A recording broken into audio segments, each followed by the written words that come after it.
വ്യൂവേഴ്സിന് എന്റെ വിനീതമായ നമസ്കാരം. രാജ്യം ഇന്ന് 76ാമത് റിപ്പബ്ലിക് ദിനം ആഘോഷിച്ചുകൊണ്ടിരിക്കുകയാണ്. 200 വർഷങ്ങൾ നീണ്ടുനിന്ന ബ്രിട്ടീഷ് കൊളോണിയൽ വാഴ്ച അവസാനിപ്പിച്ച് 1947 രാജ്യം സ്വതന്ത്രമായെങ്കിലും ഇന്ത്യ എന്ന ആശയം പൂർണ്ണമായത് 1950 ജനുവരി 26 ഇന്ത്യൻ ഭരണഘടന നിലവിൽ വന്നതോടുകൂടിയാണ്.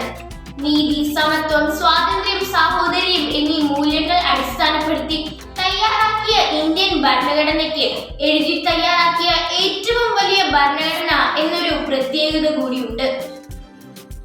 സ്വന്തമായി ഒരു ഭരണഘടന എഴുതുവാൻ അംബേദ്കറെ ചെയർമാനാക്കി ഡ്രാഫ്റ്റിംഗ് കമ്മിറ്റി രൂപീകരിക്കുകയും 1949 നവംബർ 26 ഇന്ത്യൻ ഭരണഘടനാ അസംബ്ലി ഇന്ത്യൻ ഭരണഘടന അംഗീകരിക്കുകയും തുടർന്ന് 1950 ജനുവരി 26 ഇന്ത്യൻ ഭരണഘടന രാജ്യമെമ്പാടും പ്രാബല്യത്തിൽ വരികയും ഇന്ത്യ എന്ന രാജ്യം ഒരു റിപ്പബ്ലിക്കായി തീരുകയും ചെയ്തു.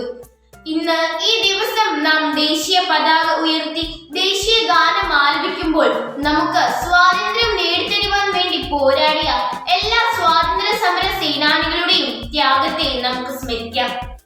ഇന്ത്യ എന്ന ആശയം പൂർണ്ണമാക്കിയ ഭരണഘടനാ ശില്പികളുടെ ഓർമ്മകൾക്ക് മുന്നിൽ നമുക്ക് പ്രണാമം അർപ്പിക്കാം. ഏവർക്കും എന്റെ റിപ്പബ്ലിക് ദിന ആശംസകൾ നേർന്നുകൊണ്ട് ഞാൻ നിർത്തുന്നു. നന്ദി, നമസ്കാരം.